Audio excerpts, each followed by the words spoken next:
Moçadinha, terceiro dos biociclos para descrever, epinociclo, o biociclo terrestre, biociclo de terra firme, continentes, ilhas, correspondendo a 29% da superfície da Terra. Pode não ser, gente, o maior, né? Mas é o mais importante para a gente, que é exatamente onde a gente mora, né? Dentro, moçada, do epinociclo, 4 biocoras, onde as biocoras podem ser descritas como grandes padrões de vegetação no planeta. Quando a gente fala em biocoras, quando a gente fala nesses padrões de vegetação, número 1, florestas. O que caracteriza, gente, uma floresta? Por que, por exemplo, Amazônia e Mata Atlântica são florestas? Mas, por exemplo, Cerrado e Caatinga não é floresta. Gente, para ser uma floresta, a vegetação tem que ter um predomínio de árvores.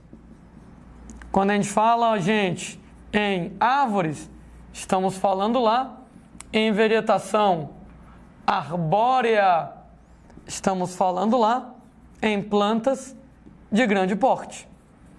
Não estou dizendo que numa floresta não tenha planta pequena. Claro que tem, mas predominam plantas de grande porte. Segundo e terceiro das biocoras, campos, né? É porque tem duas versões dos campos. Campos, gente, são vegetações onde nós vamos ter um predomínio de arbustos. Quando a gente fala em arbustos, vegetação arbustiva, estamos falando em plantas de médio porte e o predomínio também de ervas.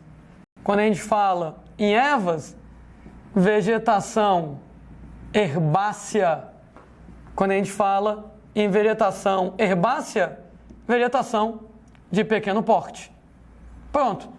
O que caracteriza então um campo? É o predomínio de arbustos e ervas, plantas médias, plantas pequenas. E, gente, tem duas versões, porque é o campo, né? Você tem lá os campos sujos, também conhecidos com o nome de savanas. Aliás, né? Quando a gente fala em campos sujos, quando a gente fala em savanas, o que caracteriza é a existência de árvores. Bom, volto a dizer, a floresta tem um predomínio de árvores. Tem plantas médias, tem plantas pequenas, mas predominam árvores. Os campos têm um predomínio de arbustos e ervas, mas não quer dizer que não possa haver árvores, né? Inclusive, a típica paisagem lá da savana africana, né? Você tem lá capim, um leão aqui, uma zebra acolá, um grupo de árvores aqui, um grupo de árvores acolá. Então você vai ter árvores, mas predominam plantas de pequeno e médio porte. No Brasil, cerrados e caatinga são considerados campos sujos. Você tem ainda os campos limpos. Campos limpos, eles praticamente não têm árvores. Ou seja, basicamente, árvores não são encontradas, você vai ter arbustos e ervas, pouquíssimas árvores. Os pampas gaúchos, eles são desse jeito. Basicamente, vegetação rasteira, arbustos, talvez uma árvore, talvez outra árvore lá longe, mas muito poucas árvores nesse caso, né? Então a gente tem lá, né, campos limpos, como os pampas no Brasil. Quarta das biocoras, deserto. E o deserto é caracterizado por apresentar ausência ou então quase ausência de vegetação. Cuidado, né? Que quando eu falo em deserto, eu tenho certeza que todo mundo vê logo na cabeça com um bocado de areia, e não necessariamente deserto é desse jeito. Não necessariamente deserto são a base de areia. Pode ser de areia, pode ser de pedra, pode ser de gelo. A Antártida é um deserto. Polandinha, Antártida é deserto? É. Antártida não tem vegetação, é um deserto. Ou seja, deserto não necessariamente é de areia, não necessariamente é quente. A gente pode ter deserto frio. Então, a Antártida é deserto, né, sem vegetação ou quase sem vegetação, é o que define o deserto.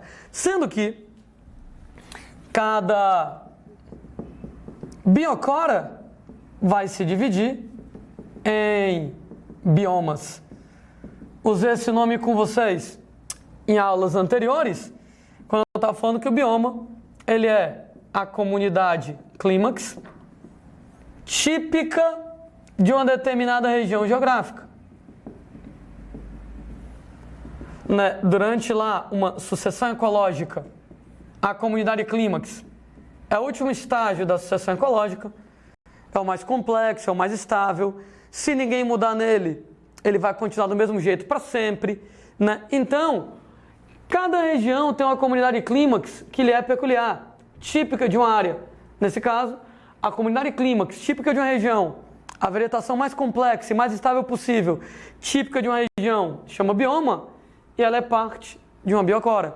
Daí, por exemplo, né, quando você vai lá e pega biocora, como é o caso de floresta, gente, tem várias versões da floresta, né? Você tem, por exemplo, floresta tropical, também chamada de floresta equatorial, né? De floresta pluvial, de floresta úmida. E mesmo dentro de floresta tropical, tem várias versões. Floresta amazônica, Mata Atlântica, isso no Brasil, né?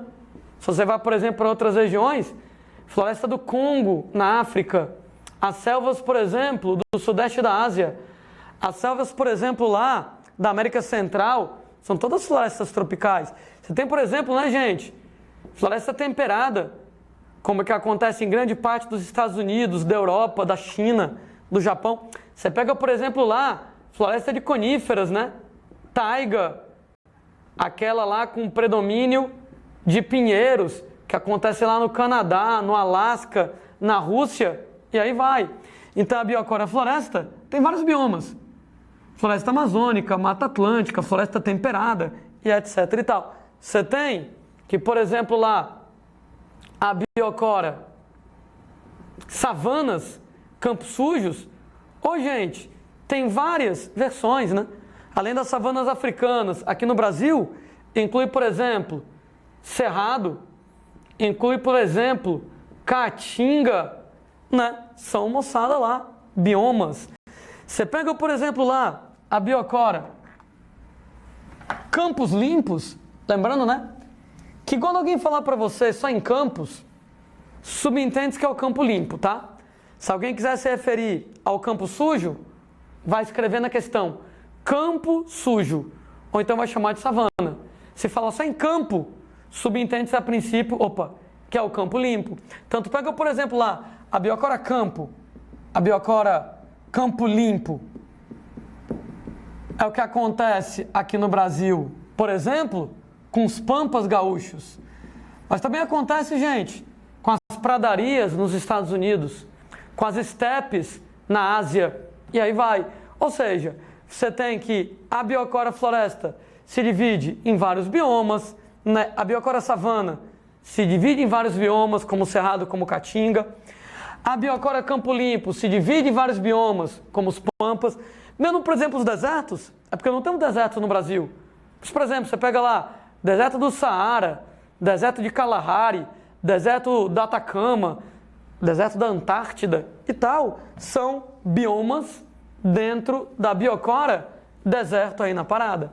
Sendo que, extremamente importante pra gente, o que determina a vegetação do área? Ora, basicamente, o que determina a vegetação do área é a disponibilidade dos fatores relacionados com a fotossíntese, né? Você pega a gente lá em relação à fotossíntese, CO2 mais água, na presença de luz, vai acabar produzindo glicose mais oxigênio. Lembrando que para você fazer a fotossíntese, eu preciso de clorofila para captar a luz, eu preciso de várias e várias enzimas para fazer a fotossíntese. De maneira que, no planeta, onde você tiver mais fatores disponíveis para fotossíntese, a fotossíntese é melhor e eu tenho uma vegetação que ela é mais rica. Por exemplo, CO2. CO2 é muito parecido no planeta todo, né?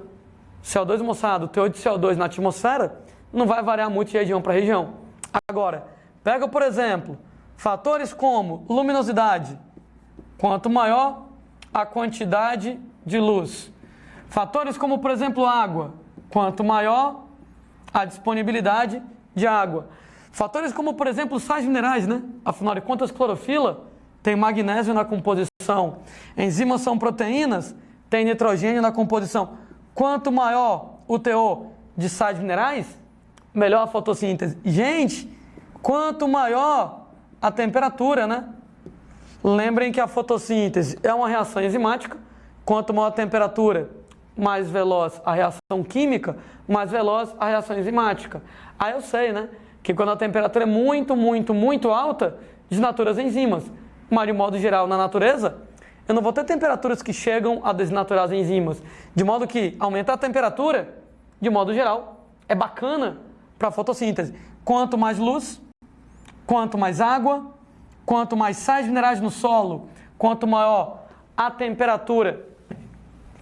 Claro, tirando temperaturas absurdamente elevadas que poderiam promover desnaturação, o resultado é que melhor será a fotossíntese. E quanto melhor for a fotossíntese, gente, maior será a biodiversidade, a variedade de espécies na região, maior será a densidade populacional das plantas e dos animais que dependem dessas plantas. Ou seja, basicamente, fatores como luz, água, sais, temperatura determinam uma fotossíntese melhor ou pior, determinam uma vegetação mais ou menos rica em espécies, em número de espécies, mais ou menos rica em número de indivíduos por unidade de área na região.